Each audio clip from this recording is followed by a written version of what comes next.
Chapter 12, Divorce and Loss, Cutting the Vine. The growth of a relationship is enhanced by constant compromise, letting go, and healing. You notice the small difficulties and remove them from your way. By doing so, you reaffirm the larger scale. Small difficulties are just distractions in your forward path.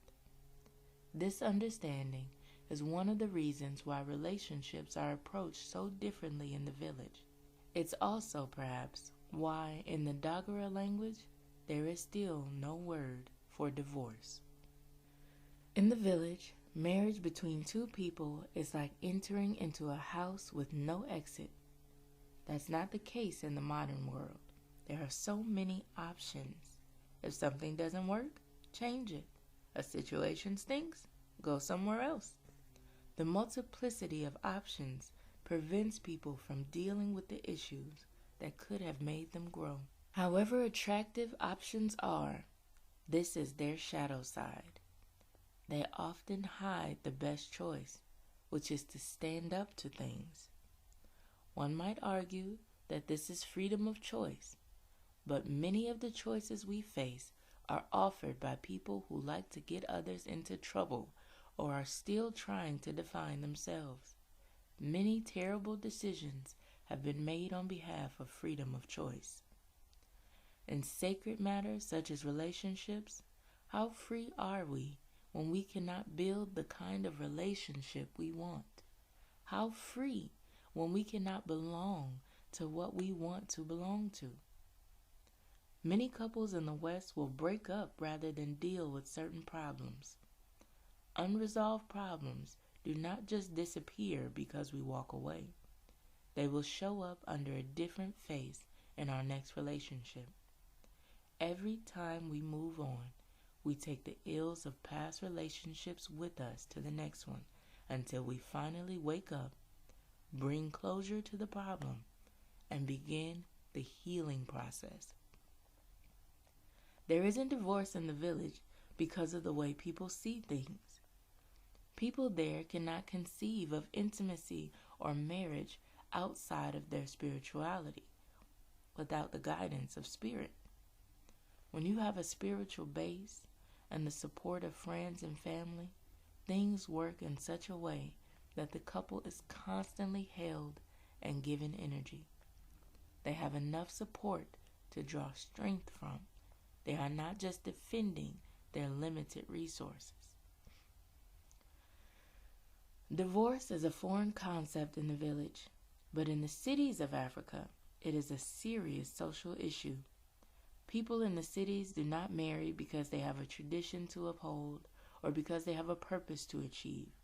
They do not seek Spirit's blessing. There isn't the focus on the gift that would come out of such an intimate relationship. They have lost the ways of their ancestors. Villagers takes all these matters very seriously to heart.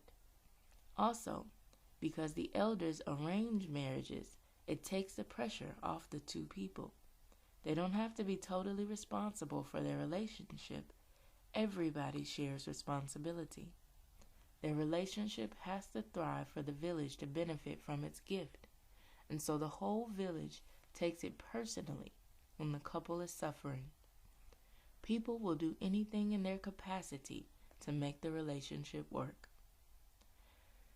The absence of this kind of support in the West contributes to divorce. There is only so much two people can do to hold their own against the usual number of problems. Many factors contribute to the frequency of divorce in the West. Money, job conflicts, infidelity, anonymity, isolation. These result from a lack of Spirit's blessing and of community support. In the village, these are not issues. You have to go back to the fact that everything in the village, including money, is spirit-based.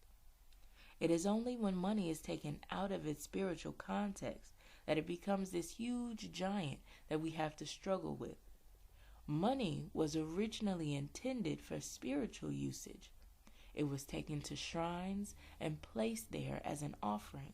It wasn't used as a source of power. It's when we start to disconnect money from its original meaning that we disconnect it from spirit. Then we start to use it as a source of power, just like intimacy. When we disconnect it from its spiritual base, we cut off its roots, and it becomes this vague thing just floating around without any kind of focus. In the absence of spirit, money becomes connected to mine and I, and if it's mine, it's not yours. It does not belong to the community, and it does not have anything to do with spirit. People make money into a personal thing. It becomes all negative power and no spirit, giving it so much more energy than what it has in reality. In this case, it can only become an obstacle that divides people. In a place where spirit has been forgotten, a true sense of identity is likely to be missing. And since we have to have an identity beyond our social security number, people base their identity on their work.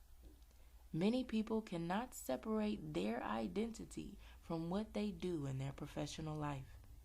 But when you have a true sense of identity, you don't feel insecure about sharing what you have, and you will never find yourself fighting over the demands of a job. When someone dies, there is a need to separate her energy from her surviving partner. You have to undo the union of their spirits. When that is not done, there will be all kinds of problems for the survivor.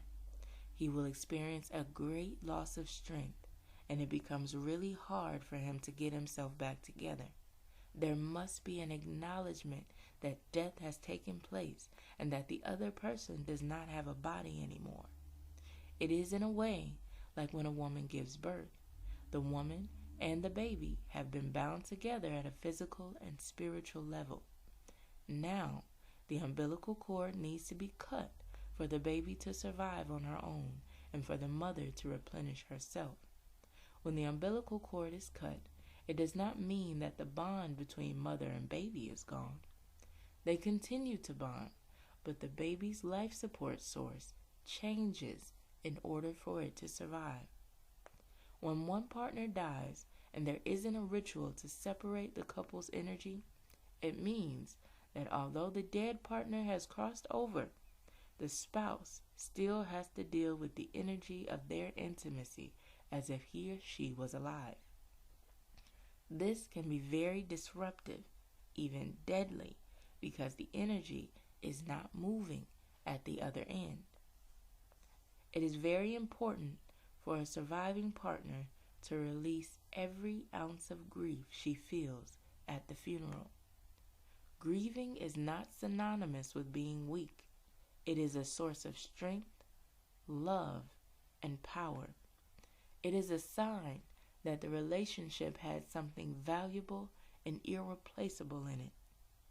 In the tribe, a funeral lasts for 72 hours, and afterward, a friend always takes the mourning spouse home and nurtures her soul, making sure she is doing okay. Meanwhile, other people go and clean the whole house. The house has to be renewed. All the clothes and belongings of the deceased are given away, and a coming home ritual is done for the surviving partner to reestablish her. A separation ritual might involve symbolically breaking or cutting something to represent the end of the physical connection between the person who has died and the person who is still alive.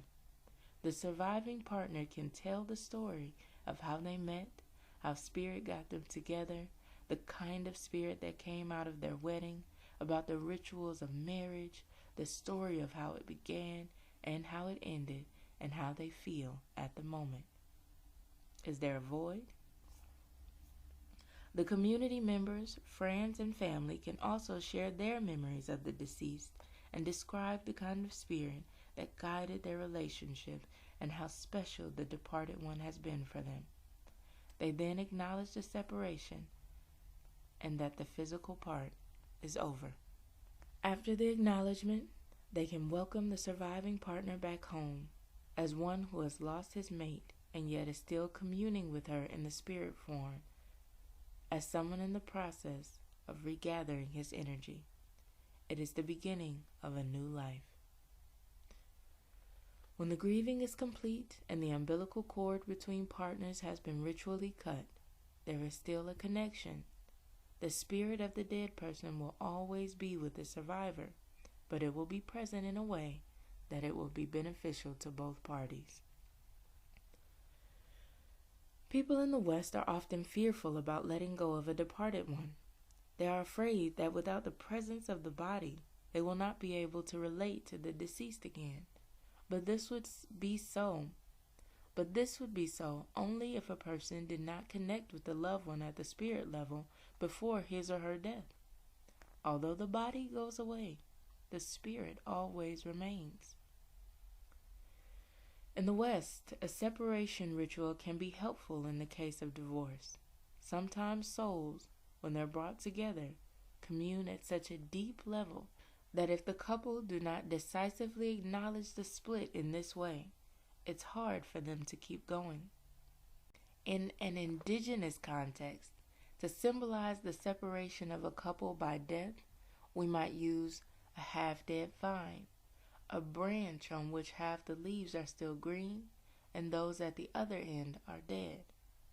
At the place where they meet, the vine will be cut. This can be done in the West too. In the case of divorce, you might use an all-living vine and cut it in half, a living vine because both people are still alive. Each person might then take a half vine and actually grow it at home. In the village, people can remarry after their partner dies. They may do so after all the separation rituals have been completed and time has been given to them to mourn and feel the void that the death of their partner has created. In the West, there is a tendency to fill that void with someone else quickly. This does not give a person time to sort things out. The same applies to broken relationships and divorce. But in the village, there is a period of 1 year during which the person goes through many separation rituals. Throughout this time, mourners are closely supported by the community so they don't mourn themselves into depression or death. At the end of the year, they cut off all their hair and give away all the clothes that they have worn during the mourning period. In the West, a survivor might adapt this ritual by symbolically cutting part of his or her hair. Dagara people believe the hair is our antenna. We receive messages through our hair. A person cuts off hair in order to let go of something old that no longer serves her or to help her start a new life without interference from old habits. After the hair is shaved, if, for instance, it's a woman who is still alive, the women give her a shower and then do a welcoming ritual. Then she will go back to her family. The husband's family will always go ask for her hand again and invite her to come back to their compound. She has the choice of returning or not. Only then, at the completion of these separation rituals, is she free to remarry. When we start a relationship, it is acknowledged in so many ways by ourselves, by our friends, and community. When our partner dies or we are divorced, there has to be an acknowledgement to that effect also. We have to bring completion to our relationships. The relationship must change and take on a new dimension. People need rituals in order to release themselves, regather themselves, and replenish their strength. This is the way for spirit to begin moving through them again.